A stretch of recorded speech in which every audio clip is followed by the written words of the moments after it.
Welcome to this week's Small Talk, brought to you by MyWellbeing. I'm your guest host, Dr. Alexandra Lamm, and today we're going to talk about post-traumatic growth. Now, most of us have heard of post-traumatic stress. We experience a deeply distressing event, and it can take months or even years to get back to normal. But you've probably never heard of post-traumatic growth. Post-traumatic growth is positive change brought on by terrible adversity. When something horrible happens to you, you can react in many different ways. Let's start with post-traumatic stress. The classic example is soldiers returning home from war and struggling to adjust to civilian life. But it's not only soldiers who experience post-traumatic stress. Let me tell you a story about Jamie, a 50-year-old ICU doctor who was working in New York City when COVID-19 hit. Jamie put her life at risk to treat the sickest patients before there were any effective treatments. She watched patients say goodbye to their families on video chat, and that took a serious toll on her mental health. Now Jamie has nightmares every night, she can't sleep, and she feels isolated from her parents and friends. It's a pretty grim story, and it probably sounds familiar.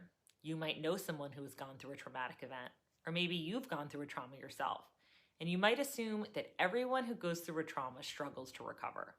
But that's not actually true.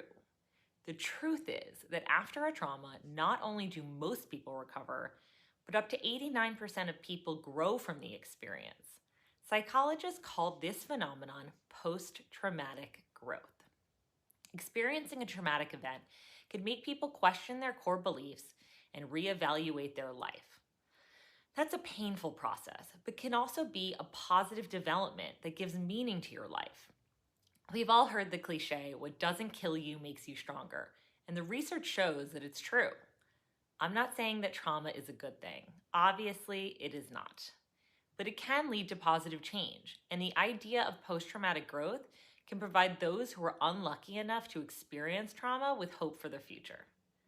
Psychologists Richard Tedeschi and Lawrence Calhoun found that after a trauma, people tend to change in 5 ways. Let's go over those 5 changes, and I'll stick with Jamie as an example. The first is, trauma survivors often experience a greater appreciation for life.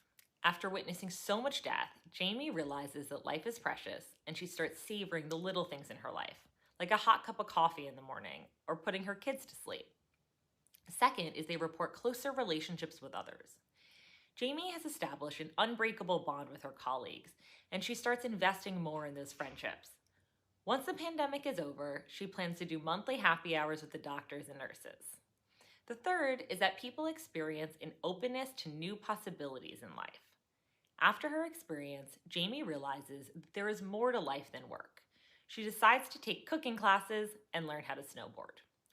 The fourth is that people experience an increase in personal strength. As Jamie reflects on the last year, she cannot believe that she is still standing. She survived a pandemic. She realizes she is stronger than she thought. She decides to leave an unhappy marriage because now she knows that she can handle it. The final way people change is spiritually. Jamie has never been religious, but she found herself praying to a higher power that her patients would survive, and it comforted her.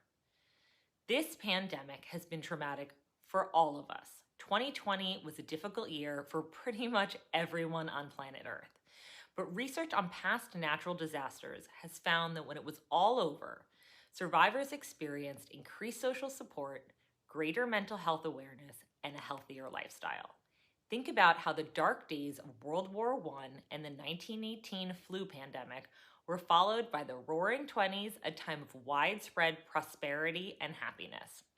The question is, how do we get from here to there?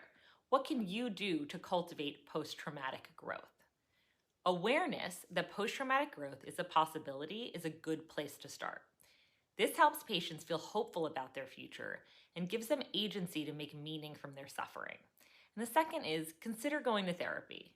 Psychologists are skilled in addressing post-traumatic stress symptoms and are trained to introduce concepts like post-traumatic growth delicately and at the right time. That's all I have for you today. Thanks for your time. If you'd like to learn more about me, feel free to visit www.saltairepsychology.com. Otherwise, please share with anyone who you believe would benefit. Take care.